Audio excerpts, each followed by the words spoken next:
We are one day closer to the US defaulting on its debt. We have big reports coming out today from Nvidia. We have the latest FOMC minutes that paint a not so rosy picture. I'm going to get into all of that and more on today's show. As we get going, do me a solid, hit that button down low for the like, subscribe to our channel if you have not. I am flying solo today. I do not have Kevin. So any comments that you want to drop in there, if you want to get involved in the conversation, that'd be greatly appreciated. Nothing I say on this show is financial advice. I'm not a financial advisor. I got my degree in the thing, but I do not practice, and I am not here to give you financial advice and help you make your decisions. You need to do your own research and make your own decisions. So let's get into it on today's show. We are less than 15 minutes away from the close of the stock markets. We have Nvidia reporting at the close of markets today. I'm very, very interested in that. First, I want to go into a few things. We got to start with the debt ceiling. That's what all eyes are on right now, rightfully so. We are another day closer to the X date, which Janet Yellen says is going to be June 1st. Once again, like we talked about yesterday, could be a little bit longer, but let's just keep operating under this June 1st date. And we're seeing a lot of Treasury notes reflecting that with a premium of almost 7% on notes that expire right around the X date. So that is pretty wild to see. JP Morgan today put out their belief that there's a 25% chance that the US defaults, and that number is quickly rising. Feels like that number is going to be rising by the hour. We only have so much time left. The X date is a week from tomorrow. We have Memorial Day weekend coming up. We have a lot of these politicians going to be leaving Washington, heading back home. Will they have to get called back in? Can they get this through the House? Can they get this through the Senate? And can they wake Joe up in time to sign the damn thing into, sign it and move it forward? So that's the concern right now is will we see the US default? And even if we don't see it default, and Kevin and I have talked about this before, but I'm going to reiterate it for anyone who's new to the show. Just because they get it done and they don't default doesn't mean the stock market can't take a big hit. And here's why. We saw a similar scenario in 2011 back during President Obama's first term. The US got a deal done. However, it was so close to the deadline that Standard & Poor's decreased the credit rating of the US. I want to pull up real quick the VIX, the volatility index, which I know I talk about a lot, but it's because I believe it's important. It's an important number to look at. It's not the end all be all, but it's an important number to look at.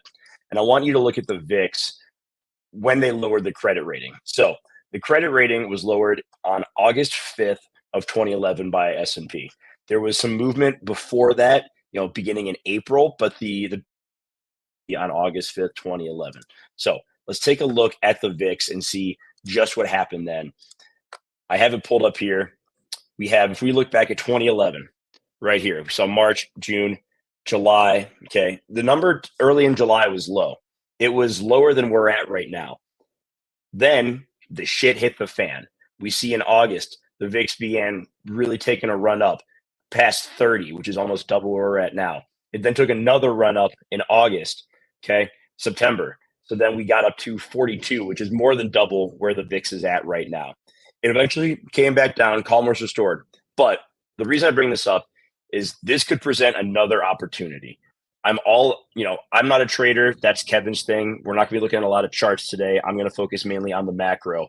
But if you look at this as, an opportunity to buy quality assets at a lower price, if we see a similar situation where the credit rating goes down, whether or not you think that should impact the valuation of stocks or crypto, it doesn't matter what you think it should do. It doesn't matter what's going to happen, and those values will go down. So I'm very, very steadfast in my belief that the closer we get to the X date without a deal being done, let's say it happens the day before, I still think there's a decent chance that we see the credit rating take a hit. And if that's the case, the markets are going to tumble and you're going to have an opportunity to buy the dip. I know I would like to do that. I'm planning on doing that. And while I'm not hoping for anything bad to happen, I'll use that as an opportunity because like we see in these charts, over a long enough period of time, things will recover. We're seeing so much globally, whether it's poor data coming out of China, the situation here, what's going on in Europe. The European markets got crushed today. Inflation is still running rampant in the UK. There are going to be opportunities still to buy stocks at a low price that will appreciate in the years to come. It's just going to take a while. Okay. I hope this isn't a lost decade, but it definitely could be. So let's get into the FOMC minutes next. The May meeting happened 3 weeks ago. we're getting the discussion from that now. So I'm going to hit some bullet points from my read through of it. The FOMC states that there's a substantial probability that the peak rate may turn out to be above 5.25%. That would, imply one or two more rate hikes. We've seen the probability of a rate hike at the June meeting increase. It's now about 2 to 1 that there will not be a rate hike, but that number for a 25 basis point hike keeps going up. We saw it after the last meeting. It was like next to zero. Now we see it. We're about 21 days away from the next FOMC. That number has started to move in a big way, and we could see that number increase even more if we get a hot inflation reading on Friday. We have more unemployment before the next FOMC. We have another CPI print before the next FOMC. So there's a lot of reasons to stay cautious and be prepared there. They also stated that they're expecting the peak rate, and this is an important one, to be maintained through the January FOMC meeting. This is a part of why we're getting markets moving down today. Markets are finally pricing in the fact that, oh, we may have been wrong here. There's a common belief that was going around. I don't know why, that there were going to be 3 different rate cuts this year in September, November, and December. There's no FOMC in October. So there are going to be 3 rate cuts is what the markets had previously thought. I think as I stated on an earlier show, that was way out over their skis. There was just no way that was going to happen. We've heard from Powell over and over that everything is data dependent, and nothing in the data implied that the Fed could all of a sudden be like, you know what, we're just going to flip it. We're going to do a UE and we're going to go right back down. I don't see that happening. And that was stated in the FOMC minutes that the expectation is through January of 2024, the peak rate is going to be held, and we may see a pivot in February of 2024. So we may see the rate start to come back down. There was also a little bit of information there around credit quality. We've seen that credit quality has deteriorated. This is their words: deteriorated for businesses with lower credit ratings and households with lower credit scores. So we are once again seeing it is harder for people to get lines of credit. Things have tightened up with the banks. That should be no surprise. And this is reflected in the housing market as well. The Fed is assuming a mild recession later this year. They're projecting that real GDP will decelerate over the next 2 quarters before declining modestly in both the fourth quarter of this year and the first quarter of next year. Hence why they're looking at not pivoting until February of 2024. If you do not know, real GDP is inflation adjusted as compared to nominal GDP.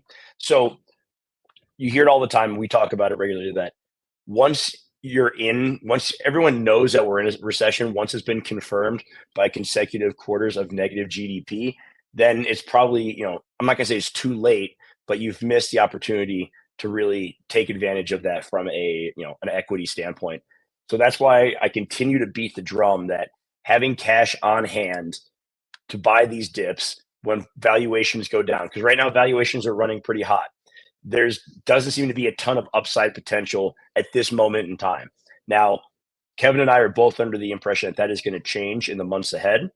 Hence why we are continuing to tell people, not financial advice, do your own thing, look at the companies you like, but don't be afraid to wait a little bit and deploy capital. There is going to be an opportunity coming, whether it's, later this quarter, early next quarter.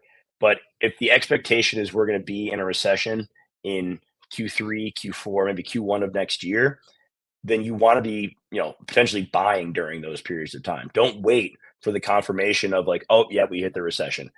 Be aware, we'll continue, we're not going anywhere. We're going to keep providing our analysis. We're going to keep providing kind of a breakdown of what the Fed is saying, what the numbers are saying, but keep an eye on those key inflation numbers, the unemployment numbers, and use that as a gauge to determine like, okay, I think we're getting near a potential bottom here. Let's go ahead and maybe start dollar cost averaging in. There's nothing wrong with that strategy. I don't do it all the time. I do it when I see prices getting low and I want to steadily accumulate without having to try to figure out the exact bottom. So that is what I'm looking at there. We saw the VIX today finally pop over 20. So I brought up the VIX when it came to the 2011 credit crisis. But if we look at it now, it's been staying in a really low range, all things considered. And it is the debt ceiling that is starting to get that number to pop back up. So we're back over 20. That was a key level for a lot of analysts We're also seeing, and Kevin will be proud of me for bringing up the DXY, because we all know, if you've watched the show, how much Kevin loves the damn dollar. It is back approaching 104. So seeing a really, really strong performance there as well. It's been very resilient, all things considered. We're seeing crypto. Everything is in the red over there in crypto today. If you were still holding any of those meme coins like Pepe, I'm sorry. Maybe it'll come back. I have no idea. But I'm happy that I closed out my positions there. If we look at stocks, I mentioned Nvidia is going to be reporting here in the next few minutes. We saw a really nice rally from Nvidia today. It took a hit as the day began, and now it has recovered almost all of its gains. We're heading into the Q1 earnings. We're heading into their call where, if they even say the letters AI, everyone is going to lose their mind. The current expectation for Nvidia earnings is that it's going to miss revenue compared to Q1 of last year substantially. However, what's buoying all of this is AI. They were one of the first companies to start working on chips for AI. That has been a big part of what they've been discussing. So if they beat expectations and they have some positive things to say about AI, we could see a nice after hours move on Nvidia. If they miss expectations and they say anything negative in regards to AI and their business, then watch out, because they could get pretty ugly. So that is what I'm looking for in the coming minutes. We are seeing some movement here at the end of the day. Things have bounced back up a little bit. The way that I'm kind of viewing this at the moment, because so much is headline driven. We took a break from being data driven. Now it's all headlines. It's all about the debt ceiling. The way that I'm viewing it is, a lot of people are not wanting to go to bed with their positions. They're not wanting to let the markets close with their short or long position. So to me, it feels like a lot of people were short this morning. They took their profits. They closed out those positions. They're not necessarily going long, but when they close out those shorts, it's positive. So that's what I think we're seeing, is people do not want to go to bed with their positions open, either short or long. And that is also why I believe that come Friday, we could see a real bloodbath, because it is going to be a big time risk off. God forbid we get bad PCE. God forbid we still don't have any progress on the debt ceiling, which at this point, to me, it doesn't feel like any progress is being made. The Republicans are holding their ground. The Democrats aren't willing to budge on spending, which I think is ridiculous. So I think they're trying to spend. They want to keep, making everything seem like it's sunshine and rainbows. And Kevin and I don't get into politics here. This is not a Democrat versus Republican thing, but to me, it feels like the Democrats are just overly stubborn, because they know how big of a shitstorm it's been. They do not want to give up any of their spending, because they don't want to piss any of their supporters off. Meanwhile, it does seem to me like Republicans are trying to be the grown-ups in the room, cut back on spending, get us out of this ridiculous amount of debt that we're in. So that is the way I'm viewing the situation, and why I don't think we're going to see anything really move too much in the days ahead. Republicans are holding their ground, Democrats are holding theirs. McCarthy has said that he's not going to let things default, but at the same time, if the votes aren't there, I mean, it could happen. So I mentioned at the top why I think we should be keeping an eye on the U.S. credit rating and how that could impact the markets and the volatility. I want to go back now real quick. I'm going to pull up the S&P, and I want to look at back in 2011, when we did have that U.S. credit rating take a hit. What exactly happened in the markets then? So I'm going to take a second here. Please just bear with me. I want to make sure I get this right. See, I'm not as good with the charts as Kevin is, but I'm kind of getting there. I think I'm getting there. I might be getting there. So let me do this just real quick. There we go. I'm making it happen slowly but surely. We are pulling through. Give me like one more minute. Don't bail on me quite yet. Here we go. I got it. So let's look at the S&P back when we had the credit rating downgrade. Here we go. So if we look back, I mentioned it was August 5th of 2011 when we saw the S&P get downgraded. If we look now at the chart, and let's go to September, August, here's July of 2021, we can see a movement down And let's just blow this up a little bit. There we go. Here we go. Now we're gonna have some fun with it. Where did you go? What are you doing to me? All right. All right. All right. All right. God, I am just the worst at this. My apologies to anyone who, if you're still watching, like shout out to you for being a real one and supporting me here because let's just be real, not as good at this as Kevin is. But all right, here we go. So we had 2011 over here. Let's go to August. That was the beginning of the crisis around the debt ceiling that year, and we can see a move down in the markets of about 13. If we look at the absolute bottom of it, about 16.5%. So that is where I think we could see a move down to as well. If we see a last second, I mean, if we default, like look out below, like 30-40%, I could see move down on the S&P. If we avoid a default, but we still get that credit rating, I wouldn't be surprised to see a move down of 15 to 20% in the S&P. And I'm not sure what that means for crypto, but a bigger number than that would be my assumption. I think it's also important, and I'm going to reiterate this time as I wait for any news around Nvidia. The markets have closed for the day. We saw on the day everything was in the red. Nasdaq was down 0.5%. S&P and Dow are both down 0.75%. I know that's not like a sexy number if you're a crypto investor. Like no one bats an eye at that kind of a number. But for the equities markets, that's not a good day. I think we're going to continue to see it head in that direction. So we have the VIX closed is right around 20 right now. DXY still under 104. We saw mostly red, a few green. Netflix had a solid day. They had the news that they're going to start really trying to implement this no password sharing. So investors are viewing that as positive for the stock. We'll see how well that goes. If people just cancel their accounts out of retaliation. We saw Meta have a move up today. Really, a lot of the big tech was mainly mixed for the most part. Still no word yet on Nvidia earnings. Keeping an eye out there. If we look at crypto, we see Bitcoin had a move down, well below 27K now. It's holding up just above 26. ETH has been fighting to get back to 1,800, not quite there yet. An update, Kevin and I still have our Matic bet that it won't get to 0.3. That was my take. He's betting it will go under 0.3.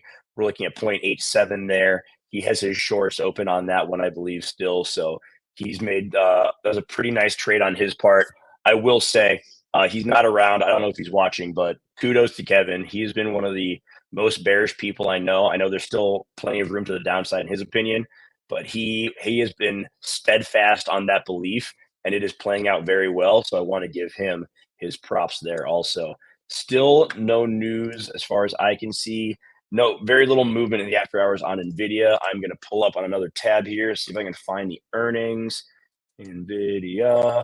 I know this is really exciting for all of you. My voice is still like basically gone. So whoever's watching live, you are a real one. Drop a comment, say hi, just so I know who you are, because maybe someday, we pay it forward a bit. I would love to be able to do that. But let's see here. Nothing out quite yet on Nvidia. I don't know if this is one of those where it's going to be, in half an hour, in an hour. If so, I will not be staying around for that. I'll give about 5 more minutes here, kind of just looking through what is going on. Yo, Ace is here. My guy, Ace.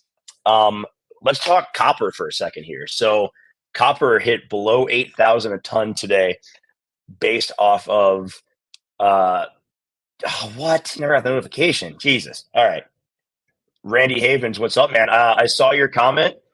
First off, I appreciate that. I don't know if I'm the best. I'm trying to get better. I saw the comment on selling some Bitcoin.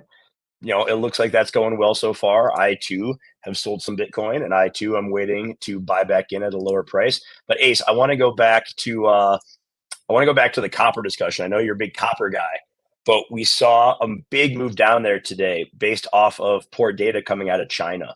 And I think that's something that Kevin and I need to dive into further is, the reopening trade in China has not gone as expected. There's a lot of worry over there.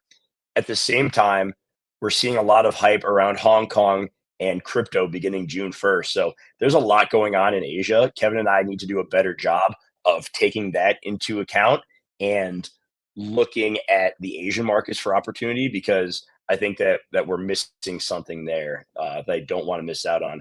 So I'm looking at Nvidia now. We're starting to move down in the after hours. I still cannot find this damn earnings report. I'm Googling. If anyone has it, if anyone can find it, drop it in the comments. That'd be appreciated. If not, no worries. But like I said, we're starting to see a move down in the after hours, about 0.5%, under 304. Nvidia was below 300 for a while today, but it started to come back, I think, near the end of the day as people began to buy that dip, uh, in advance of these earnings, expecting to see a move up. Yeah, let's see here. Trying to think about copper, and that's what rather scrap prices up for me. Yeah, man. I know that you unloaded some of it a while ago, so I'm happy about that. I'm assuming you unloaded it at better prices than it is today. So good on you there. Let's see. What else is there for me to look at? Kevin would be mad at me if I didn't mention Bitcoin dominance. That number is still just under 48, 47.69. Nice. So that has moved down a little bit today, but still fairly strong. And that is in that same situation where if we see a move down in Bitcoin dominance, I think, will still go up because I expect any of the alts, whether it's, if you want to still consider ETH an alt, I don't really consider it's not an alt, but if you want to look at the stuff like Chainlink, like Matic, like Avalanche, like Solana, any of those other alts, they're going to move down in a much bigger way than Bitcoin. So Bitcoin dominance, I don't think that number is going to be dropping too far anytime soon. I think we're going to see that number continue to push back up. I wouldn't be shocked if it got to 50. I know, I don't have Kevin's super duper chart here, but I think that he would agree that that's not out of the realm of possibility. Netflix had a really strong day, Ace. I briefly touched on that with their, they've gone back and forth, right? Like for a while there, they were very adamant that they were going to, work hard to stop the password sharing. Then they kind of eased off a bit.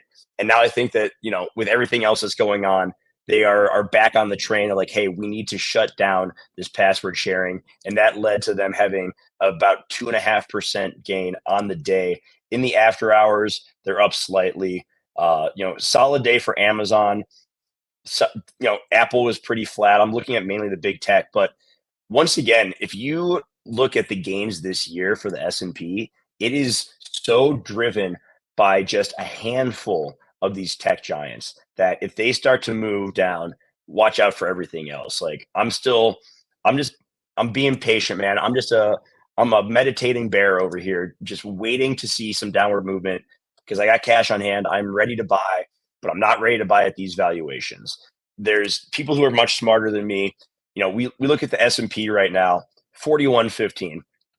People who are much smarter than me who believe that, a year-end price target on the high end of 4,300 is probably what we're going to get. If we operate under that assumption, which I don't like to assume stuff, let's just go with it. That's another 6% move to the upside. And it can't all be from those major tech companies. They've just gone up too much. It doesn't make any sense. But I think downside risk is like 3,600. So like for me personally, it is very much a sit on some cash, let the market come to me. Don't try to rush it. Don't try to force anything.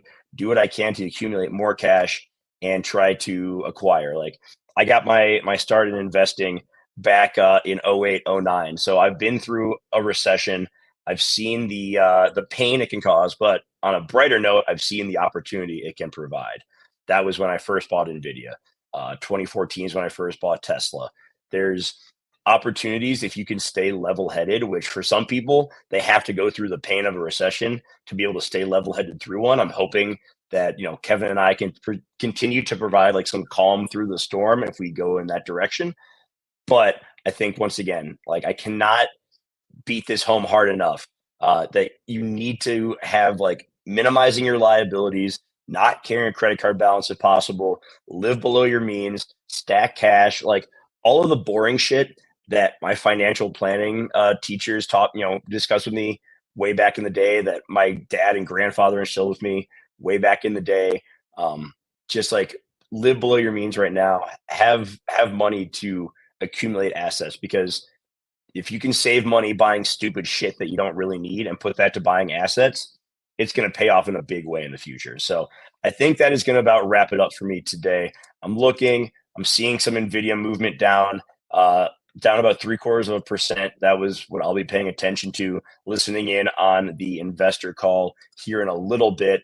But that's going to wrap it for today. Kevin and I will be back at our regular time tomorrow, 3 p.m. Eastern. Ace, thank you for being here. Randy, welcome. I'm happy that you're enjoying it so far. We hope to continue to provide as much good advice as possible. Please do with our advice what you will. We do not know everything by any means. We just try to give the most unbiased and clear-cut advice we can give. Yep, this is the way, Ace. Using time to research, stack cash, cut back on any unneeded spending. That is 100%. Like, Ace is going to come out of this a winner, period, because he's putting the right steps in place. So shout out to him. We'll be back our regular time tomorrow, 3 p.m. Eastern, 1 p.m. my time, Mountain Time. Gotta love it. So all good, buddy. You do not need to apologize. I appreciate it. Thank you, everybody, for watching. If you have not yet, these buttons down below, they are huge for us. The like button. Oh, Randy, buddy, we can talk about that tomorrow if you want, because I am right there with you, my dude. I look back at my hidden folder and it is a wasteland. Anyway, like I was saying before I got distracted, Randy and I can commiserate on NFTs another time, but the like button, the subscribe button is huge, obviously, comments, and the big one is if you can share us out on any other platform, whether it's texting us to some friends, sharing it on Twitter, Facebook, whatever. Appreciate it. We'll be back tomorrow. Love you guys. Have a great rest of your day.